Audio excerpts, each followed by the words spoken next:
Good morning, viewers. You're watching Newsx and I'm Simran. Let's take a look at the breaking developments of this hour. US Secretary of State Marco Rubio hosted his Australian, Indian and Japanese counterparts, seeking to boost their efforts to counter China, even as trade and the other bilateral disagreements introduce friction into the relationships.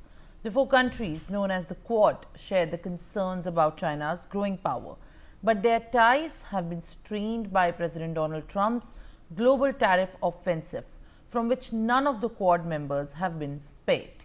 In his meeting with Dr. S. Jaishankar, the US Secretary affirmed that the strength of the US-India relationship, highlighting the implementation of the US-India Compact, which will enhance our two nations' collaborations on trades, defense, energy, countering illegal immigration, counter narcotics and more.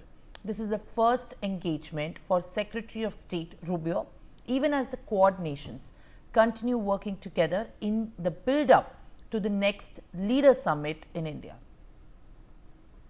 All right, in fact, now moving forward, the more details that are coming in is in fact External Affairs Minister Dr. S. Jaishankar has met with the US Secretary of State Marco Rubio on the sidelines of the Quad Foreign Ministers meeting. External Affairs Minister Dr. S. Jaishankar shared a statement following the meeting. He said, and I quote, "A pleasure meeting with the US Secretary of State Marco Rubio this afternoon on the sidelines of the Quad Foreign Ministers meeting discussed our bilateral partnership, including trade, security, critical technologies, connectivity, energy and mobility, shared perspectives on regional and global developments." All right.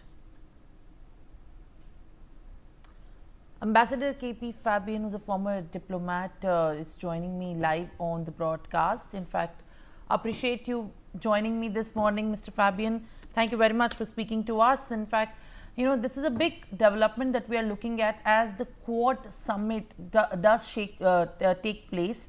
And in this morning, in fact, the latest what we are gathering is how there have been talks focusing on enhancing and strengthening the bilateral ties as far as India-US is concerned. External Affairs Minister Dr. S. Jaishankar has met with the US Secretary of State Marco Rubio. Bilateral partnership, including trade, is also going to be on the focus as we look forward to India hosting the summit this year in November. How do you react at these developments, as even in fact the world is watching closely how the four nations are gearing up together to build the Quad? Thank you. Always a pleasure to be with you. It's like this, we have to look at the larger picture. And as far as President Trump is concerned, he has been, to my mind, I could be wrong, and I should be glad to be proved wrong, using the Quad in order to score points in his dispute with China over trade. Secondly, to my mind, President Trump is open to what I call a tripolar scenario. That is, United States, China and Russia sort of divide the world into three sectors where each will dominate. So that is the larger picture. Now, coming to what our EAM has been saying, he is on a mission which is difficult, but I'm sure that he will succeed despite the difficulties. He has said that there should be zero tolerance for terrorism.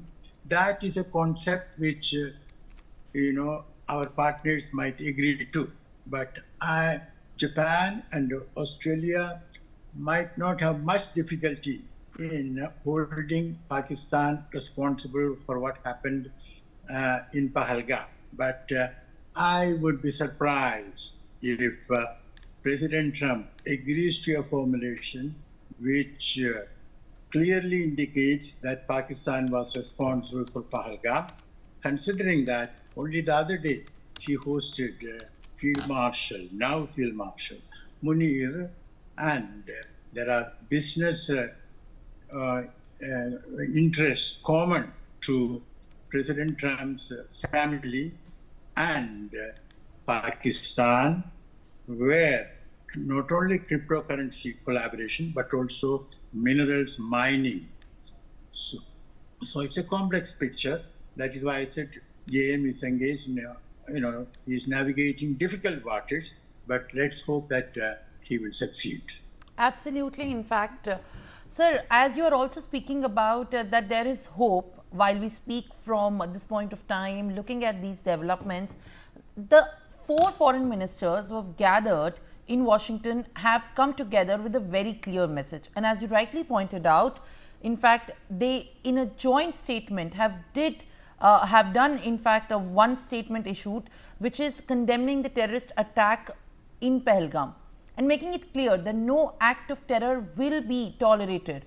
So as these 4 nations come together, how does this major joint message that is in the backdrop of how India retaliated to the terrorist forces by Pakistan does also in fact shape the narrative of the joint idea of this summit? Yes. Now, in that context, we also have to recall that EAM, in an interview with the Newsweek, clearly stated that President Trump was not correct when he said that America intervened to arrange for the ceasefire. Now, I'm not concerned with facts right now. I'm only concerned with the psychology of President Trump.